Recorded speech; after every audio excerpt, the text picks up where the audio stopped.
어두운 단칸방, 깜빡이는 형광등 아래 한 남자가 침대 끝에 앉아 있습니다. 그의 얼굴에는 깊은 주름이 패여 있고 눈빛은 무겁기만 합니다.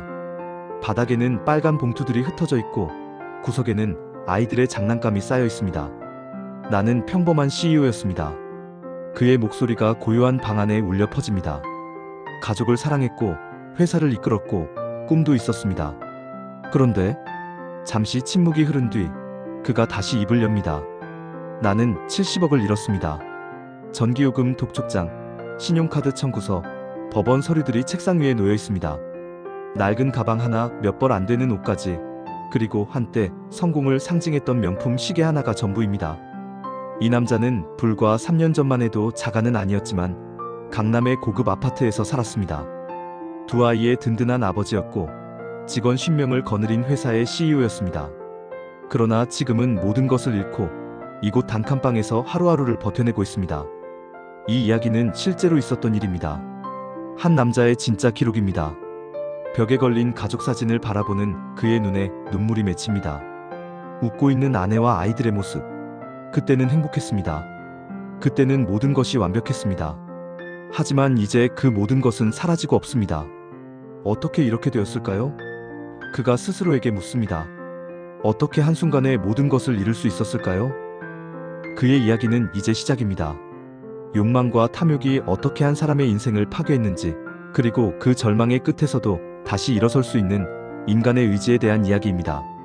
바람이 창문을 흔들고 형광등은 여전히 깜빡입니다. 하지만 그는 말을 계속합니다. 자신의 이야기를, 누군가는 들어야 할 이야기를. 2019년 가을, 평범한 저녁이었습니다. 회사 일을 마치고 집에 돌아온 그는 유튜브를 켰습니다. 추천 영상에 떠오른 제목이 그의 시선을 사로잡았습니다. 일주일에 1억 벌기, 선물 거래의 비밀. 화면 속 젊은 트레이더가 번쩍이는 그래프를 가리키며 말했습니다. 이렇게 쉬운 거였어요. 차트만 제대로 읽으면 누구나 할 수 있습니다. 그의 계좌에는 수십억의 숫자가 깜빡였습니다. 댓글창에는 부러움과 감탄이 쏟아졌습니다. 나도 해볼까? 작은 호기심이었습니다. 그는 주식 투자 경험이 있었습니다. 꽤 성공적이었죠.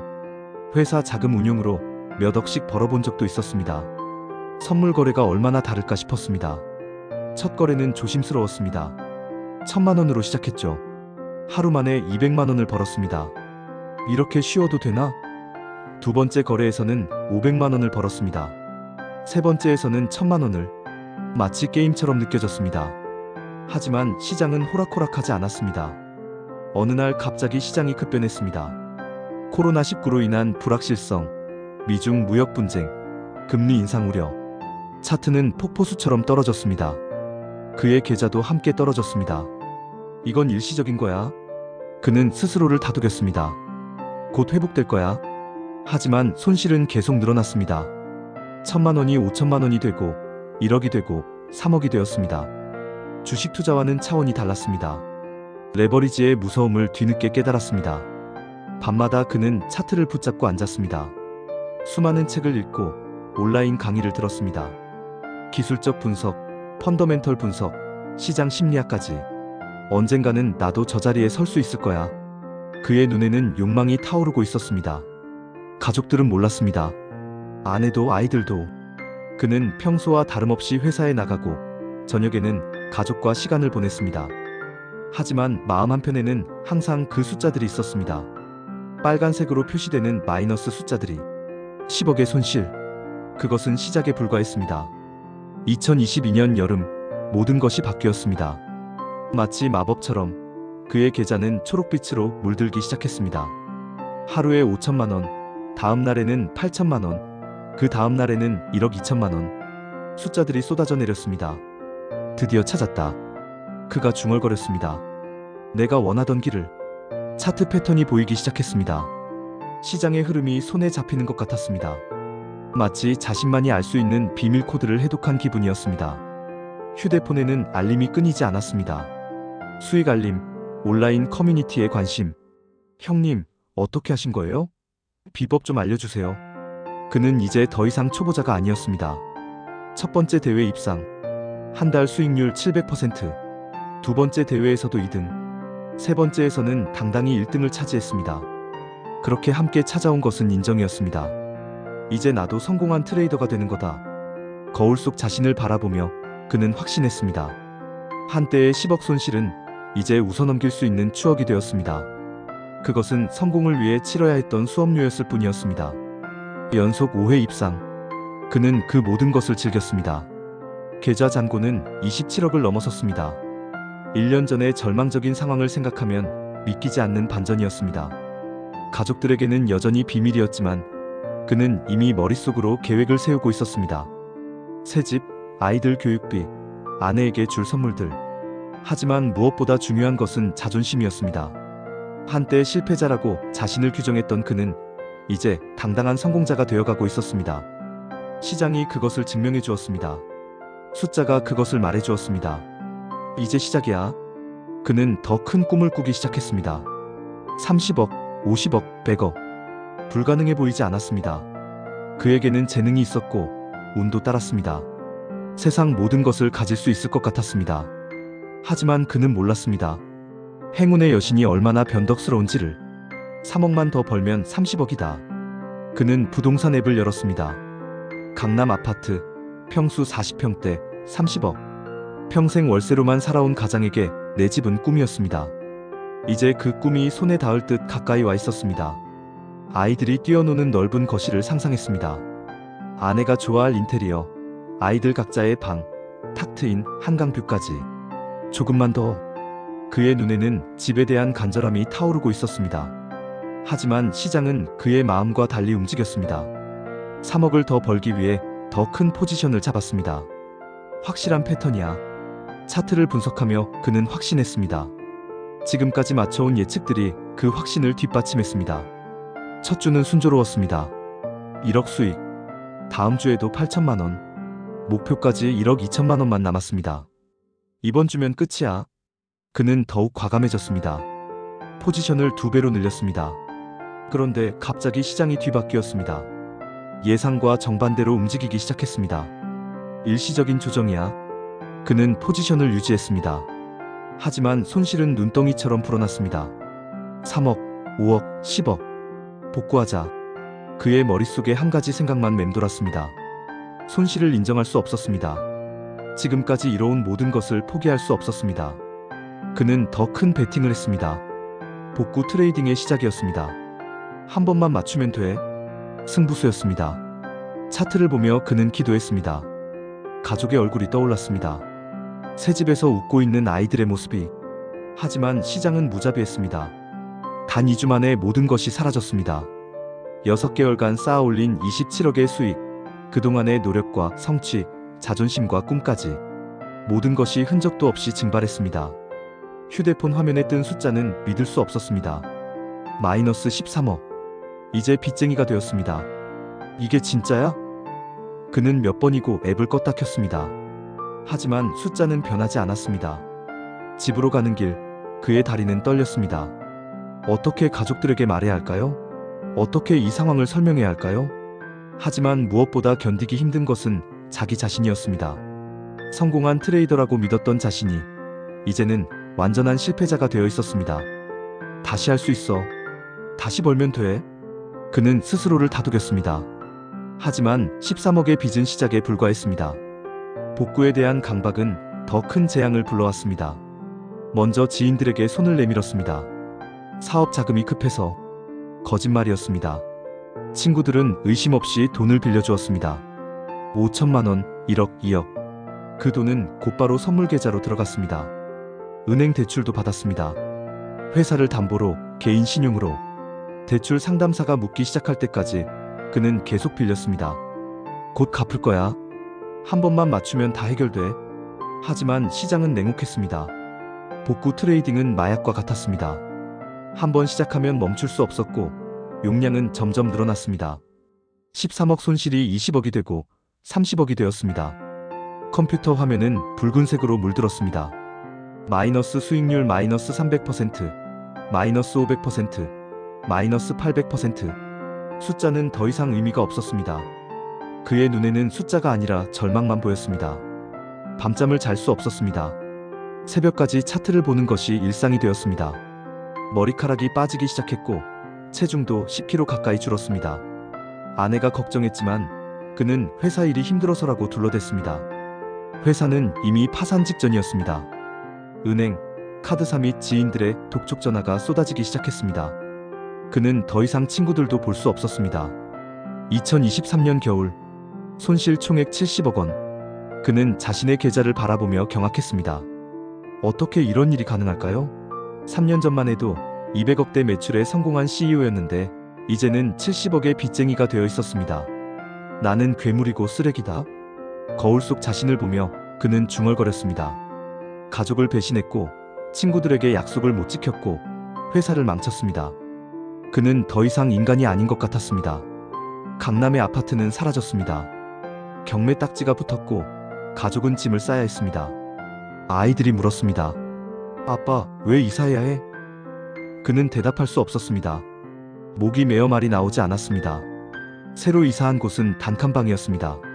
40평 아파트에서 살던 가족이 이제는 10평 남짓한 방에서 살아야 했습니다. 아이들의 장난감은 대부분 버려야 했고 가구도 들어갈 공간이 없었습니다. 아내는 말없이 눈물을 흘렸습니다. 그녀도 진실을 알게 되었습니다. 남편이 모든 것을 잃었다는 것을. 왜? 그녀가 물었습니다. 왜 나한테 말하지 않았어? 그는 고개를 숙일 뿐이었습니다. 빚 독촉 전화가 하루에 수십 번씩 왔습니다. 빨리 갚으세요. 법적 조치 취하겠습니다. 그는 휴대폰을 꺼야 했습니다. 하지만 집 전화로도 회사로도 연락이 왔습니다. 숨을 곳이 없었습니다. 법원에서 소송 서류가 날아왔습니다. 회사는 문을 닫았습니다. 직원들은 하나둘 떠나갔고 사무실은 텅 비었습니다. 한때 50명의 직원을 거느린 CEO였던 그는 이제 홀로 남겨진 채 정리만 해야 했습니다. 가장 힘든 것은 아이들의 시선이었습니다. 아빠는 왜 항상 슬퍼해? 큰아이가 물었습니다. 그는 웃으려 노력했지만 얼굴 근육이 움직이지 않았습니다. 언제부터인가 웃는 법을 잊어버렸습니다. 거울을 보는 것이 두려웠습니다. 거기에는 낯선 남자가 있었습니다. 주름진 얼굴, 빠진 머리카락, 무기력한 눈빛. 나는 더 이상 아버지도 가장도 아니다. 그는 스스로에게 말했습니다. 그냥 실패자일 뿐이야. 어느 날 밤, 그는 옆 건물 옥상에 올라갔습니다. 아래를 내려다보니 모든 것이 작아 보였습니다. 이렇게 끝내면 편할까? 극단적인 생각이 머릿속을 스쳐갔습니다. 가족들이 더 이상 고통받지 않을 수도 있었습니다. 하지만 그때 머리를 거쳐 귓가에 들리는 소리가 있었습니다.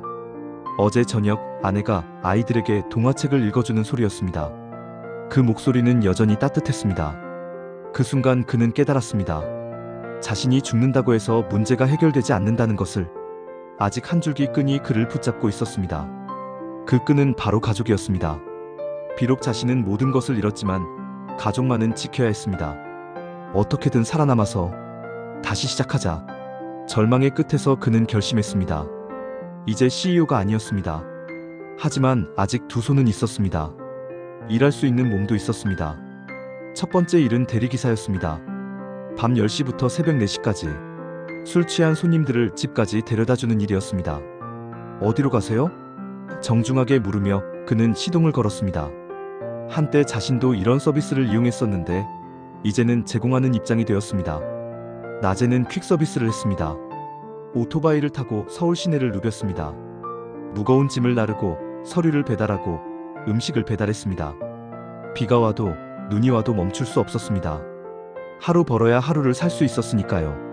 처음엔 모든 것이 서툴렀습니다. 길을 헤매기도 하고 배달을 늦게 하기도 했습니다. 손님들이 화를 내면 고개를 숙이고 사과했습니다. 죄송합니다. 가장 힘든 것은 지인을 만나는 것이었습니다. 한 번은 배달을 가던 중 예전 사업 파트너를 만났습니다. 너 뭐 하는 거야? 그는 헬멧을 벗고 어색하게 웃었습니다. 요즘 이 일해요. 상대방의 표정이 복잡해졌습니다. 하지만 점점 적응해 갔습니다. 일하는 것 자체가 치료였습니다. 몸을 움직이고 땀을 흘리고 정직하게 돈을 버는 것. 비록 하루 10만원, 20만원에 불과했지만 그것은 깨끗한 돈이었습니다. 아이들도 변화를 느꼈습니다. 아빠, 오늘은 왜 이렇게 늦었어? 일이 많았어. 미안해. 그는 아이들을 안아주었습니다. 비록 작은 방에서 살고 있지만 가족은 여전히 함께였습니다. 아내도 일을 시작했습니다. 마트에서 계산대를 보는 일이었습니다. 둘이 벌면 한 달에 450만 원 정도 벌 수 있었습니다. 빚을 갚기에는 턱없이 부족했지만 그래도 생활은 할 수 있었습니다. 어느 날 배달 중에 그는 깨달았습니다. 내가 이렇게 행복했나? 오토바이를 타고 한강을 건너는데 석양이 아름다웠습니다. 예전에는 차 안에서만 보던 풍경을 이제는 온몸으로 느낄 수 있었습니다. 회사의 간판은 사라졌습니다. CEO라는 타이틀도 없어졌습니다. 하지만 그의 내면에는 다시 불씨가 피어나고 있었습니다. 절망 속에서도 다시 일어서는 인간의 의지가 타오르고 있었습니다. 살아남았다. 그는 스스로에게 말했습니다. 아직 살아있다. 그것만으로도 충분했습니다. 내일도 일할 수 있고 가족과 함께 할 수 있고 다시 시작할 수 있었습니다. 지금 이 자리에서 이야기를 들려주는 그의 눈빛은 예전과 달라져 있습니다. 절망으로 가득했던 눈에는 이제 단단함이 깃들어 있습니다. 3년간의 고통이 그를 다른 사람으로 만들어 놓았습니다. 나는 욕심 때문에 무너졌습니다. 그의 목소리는 담담합니다. 27억을 벌었을 때 만족하지 못했습니다. 30억을 원했고 50억을 꿈꿨습니다. 그 욕심이 저를 파괴했습니다. 창밖으로 비가 내리기 시작합니다. 빗소리가 그의 고백을 더욱 애절하게 만듭니다. 손실을 인정하지 못한 복구 심리, 그것이 진짜 독이었습니다. 3억을 잃었을 때 멈췄다면 가족도, 친구들도, 회사도 지킬 수 있었습니다. 그는 잠시 말을 멈추고 가족 사진을 바라봅니다. 하지만 저는 살아남았습니다. 가족이 있었기 때문입니다. 아내의 눈물을, 아이들의 웃음소리를 포기할 수 없었습니다. 그것이 저를 다시 일으켜 세웠습니다. 이제 그는 다른 일을 하고 부업도 겸하고 있습니다. 하루 매출은 60만 원 정도. 예전 하루 수익의 100분의 1도 안 되지만 그는 만족합니다. 돈의 진짜 의미를 깨달았습니다. 그가 말합니다. 돈은 행복의 수단이지 목적이 아닙니다. 가족과 함께 먹는 저녁밥이, 아이들과 함께 보는 영화가, 아내와 나누는 대화가 진짜 행복이었습니다. 빚은 아직 많이 남아 있습니다. 70억 중에서 7억 정도를 갚았습니다. 매달 조금씩 갚아나가고 있습니다. 평생 갚아도 못 갚을 수 있습니다.